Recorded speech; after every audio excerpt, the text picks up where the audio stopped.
We're in the midst of talking to the senator about his new policy proposals for the incoming Senate. But for now, we're going to move on. I think we've still got Senator Fetterman with us now. I think we're going to move on to him until we get Senator Barrasso's feedback. Democrats are hoping to find new footing in the wake of crushing electoral losses earlier this month.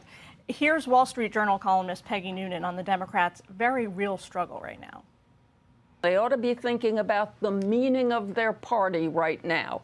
That party had stood, I think, on three pillars. One, it was the party of the little guy. The other is that it was the party of anti-war. The other is it was the party of very generous spending. But the Trumpian Republican Party has taken those issues, at least for now. So let's bring in Democratic Pennsylvania Senator John Fetterman. Sir, very excited to talk to you. Thank you for jumping in when Senator Barrasso's feed has gone down on short notice. Noonan there offers the perspective that the Trump GOP has sort of usurped some of the founding cornerstone pillars of the Democratic Party. Do you think she has a point? Yeah, well, one area where we kind of lost ourselves was the border. And I've been on this network, months ago saying, hey, it can't be controversial for our party to be pro-immigration, but we need a secure border. And when we ask or demand people to not believe what they see and see those kind of numbers that's not a problem, it's like, well, then you lose about that 100%. I've tried to describe you have up to 300,000 people encounters per month. And I put that in perspective with Pennsylvania. I'm like, that's the size of Pittsburgh showing up in 1 month. It's like, what's going to happen for those folks? If we want them, the American dream for those people, how can we possibly deliver that? Where do they go? And we can't pretend that that's not a significant issue, and we got to address that. So another issue like that, I don't think that's about endless wars. I think there are two very just wars. I think Israel, for example, that's a very just one. And now I've never supported a ceasefire, and that was the right thing. I said I was going to follow Israel. And since they refused to have that ceasefire, they have eliminated and broken Hamas and Hezbollah. Hezbollah was supposed to be like the ultimate badass in the Middle East. And now they were just a bunch of Keystone cops, and Iran has been exposed as just, they really can't fight about anything. So that's been a significant development here. And now also I'd like to point out, Israel had blown up their nuclear weapons lab as part of that too. So, and with respect for Ukraine was invaded. And for me, it's about standing on the side of democracy. And I was very supportive about that aid. And I don't understand if the other side would now stop delivering that kind of aid.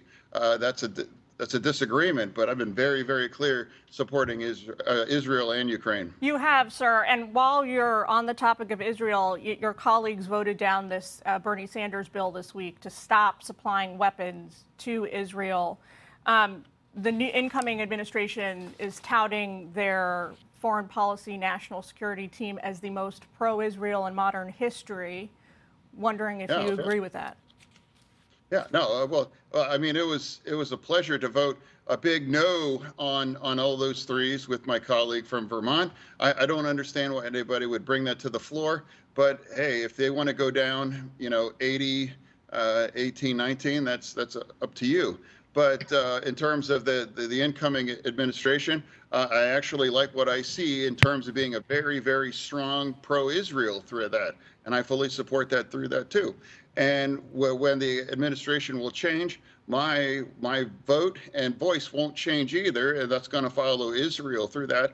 And they have made a magnificent kinds of progress on the process of generating longer-term peace by destroying Hamas, Hezbollah, and just demonstrating that Iran really, doesn't have the kind of capability to deliver any kinds of damage. You indicated, Senator, this week, at least it seemed to me, correct me if I'm wrong, that you're open to supporting two of Trump's cabinet nominees so far, Marco Rubio for Secretary of State and Dr. Mehmet Oz for the CDC. Is there anybody else on his cabinet list that you think you might get behind? And then on the other side, is there anyone on your sort of over my dead body list? Yeah, well, and again, of course, I'm a fan of my colleague from Florida, and I'm going to enthusiastically going to vote yes for Senator Rubio. And then, with Dr. Oz, I mean, everybody understands that we ran in the same cycle, and it got kind of ugly. And I don't have any kind of bitterness. And I just expressed I'm open to a dialogue to hear what he has to say about these things. I'm not sure why that's controversial to say, hey, I think I saw a great from Bill Maher. He just said, I'm not going to pre-hate. I'm not going to pre-hate a lot of these things. And I'm not going to pre-hate this. I'm going to have an open conversation for anyone that I'm open to having part of that conversation. And there's some people that I just couldn't be able to vote for that. And there's some that might be able to enthusiastically vote yes. And like my Senator Rubio or Stefanik, or actually there's a fantastic a labor nominee as well too. In fact, a Democratic colleague from the House just texted me and saying, "Hey, I think she's really strong, and I think that's a great candidate." So I think there's good things there, and there's some things that I can't vote for. But that's what happens when the other team wins, and I don't understand why it's controversial to say, "Hey, we're going to engage in that conversation." But I also would remind my side that in the Senate we're at 53 to 47 with the new administration. So they're going to have the votes at the end of the day. I think you're talking about Congresswoman Lori Chavez DeRemer for Labor Secretary there, a clear nod on the Trump administration's part to, pro-union sentiment. When you look ahead, Senator, more generally speaking now, at your party's future, does a clear Democratic leader or a pool of new generation leaders emerge for you? A lot of folks had thought maybe Hakeem Jeffries, but now that they lost the House, I don't know if he's still in play. No, I mean I don't look for like a leader in my party. It's just like, hey, we're just going to keep doing what we're doing here. For me personally in the House, in the Senate. So I just want people to understand.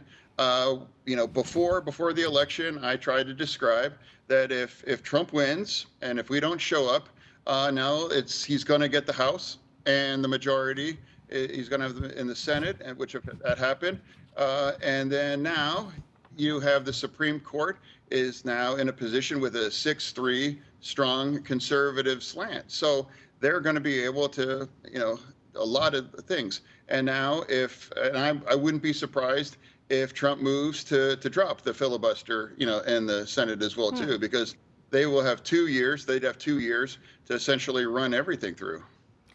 Senator, we love talking to you. Thank you for coming on with us, as always, and look forward to seeing you on Capitol Hill in the new year.